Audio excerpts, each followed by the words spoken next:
जय श्री राम। सनातन धर्म की आध्यात्मिक धारा में आपका स्वागत है।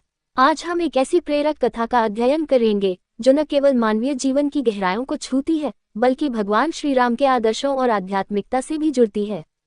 ये कथा है महान रूसी लेखक लियो टॉल्स्टॉय की 3 साधु, द 3 हर्मिट्स। ये कहानी हमें भगवान पर विश्वास, सरलता और सच्ची भक्ति का महत्व सिखाती है। हरि ओम। 3 साधुओं की कथा। परिचय। लियो टॉल्स्टॉय की यह कहानी ईश्वर पर अटूट विश्वास और सच्चे भक्ति भाव को दर्शाती है। ये कथा 3 साधुओं की सरलता और उनके अडिग विश्वास पर आधारित है। साथ ही यह भी बताती है कि कैसे साधारण लोग अपनी निष्ठा और विश्वास से ईश्वर से जुड़ सकते हैं। इस कथा में मुख्य पात्र हैं 3 साधु। ये साधु एक छोटे से द्वीप पर रहते हैं और साधारण जीवन जीते हैं। बिशप, धार्मिक गुरु, जो इन साधुओं को सही प्रार्थना सिखाने का प्रयास करता है। नाविक और नाव, जो साधुओं और बिशप के बीच यात्रा का माध्यम बनते हैं। कहानी एक बिशप के साथ शुरू होती है जो एक नाव पर सवार होकर एक यात्रा कर रहा होता है। उस यात्रा के दौरान नाविक उसे बताते हैं कि पास के एक द्वीप पर 3 साधु रहते हैं। वे साधु साधारण जीवन जीते हैं और अपने तरीके से ईश्वर की पूजा करते हैं। बिशप को इन साधुओं के बारे में सुनकर उत्सुकता होती है। वह तय करता है कि वह उस द्वीप पर जाकर उन साधुओं से मिलेगा और उन्हें सही तरीके से ईश्वर की प्रार्थना करना सिखाएगा। 3 साधुओं से मुलाकात। बिशप नाव से द्वीप पर पहुंचता है और वहां वह 3 साधुओं से मिलता है। साधु बहुत साधारण कपड़े पहने होते हैं और दिखने में भी बहुत सीधे सादे लगते हैं। पहला साधु बूढ़ा और दयालु। दूसरा साधु मध्यम आयु का, जो शांत और ध्यानमग्न रहता है। तीसरा साधु युवा और सरल। बिशप उनसे उनके जीवन के बारे में पूछता है और उनकी प्रार्थना के तरीके के बारे में जानना चाहता है। साधु बताते हैं कि वे केवल एक ही प्रार्थना जानते हैं, हम 3 हैं, तुम 3 हो, हम पर दया करो। बिशप का ज्ञान और शिक्षण।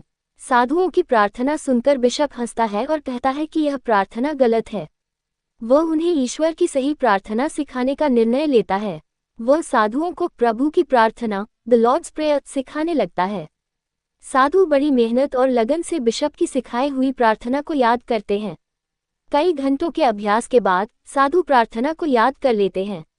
बिशप उन्हें संतुष्ट होकर छोड़ देता है और वापस नाव पर लौट जाता है। चमत्कार और साधुओं की सच्ची भक्ति। नाव पर लौटते समय बिशप अचानक देखता है कि तीनों साधु पानी पर चलते हुए उसकी नाव की ओर आ रहे हैं।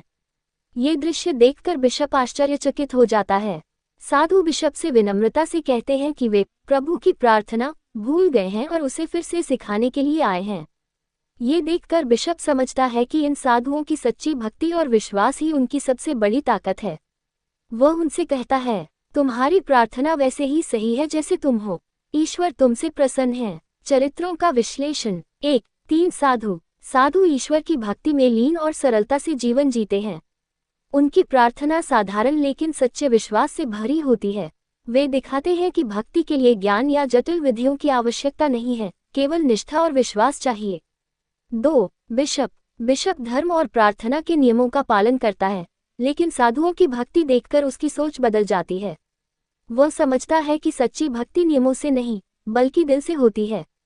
3. नाविक और नाव। नाविक और नाव साधुओं और बिशप के बीच संबंध स्थापित करने का माध्यम बनते हैं। सनातन धर्म में कथा का महत्व। 1. भक्ति की सरलता। भगवान श्रीराम ने भी अपने भक्तों से सच्ची निष्ठा और प्रेम की अपेक्षा की। शबरी ने केवल अपने प्रेम और विश्वास से श्रीराम को प्रसन्न किया। यही बात इस कहानी में भी दिखती है, जहां साधुओं की साधारण प्रार्थना भी ईश्वर से जुड़ने का माध्यम बनती है। 2. ईश्वर पर अडिग विश्वास। गीता में भगवान श्री कृष्ण कहते हैं, यो भक्त्या प्रियते तत्सर्वम मयि समर्पय, अर्थात जो भी भक्त प्रेम और श्रद्धा से ईश्वर को अर्पित करता है वह उसे प्रिय है। साधुओं का विश्वास गीता के इस संदेश का आदर्श उदाहरण है।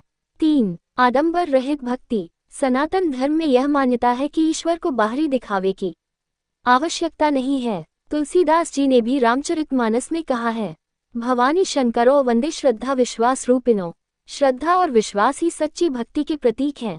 कहानी का संदेश। सादगी में शक्ति है। भक्ति के लिए जटिल विधियों की आवश्यकता नहीं बल्कि सादगी और विश्वास ही काफी है। सच्ची भक्ति का महत्व। भगवान केवल हमारे दिल की निष्ठा और भावनाओं को देखते हैं।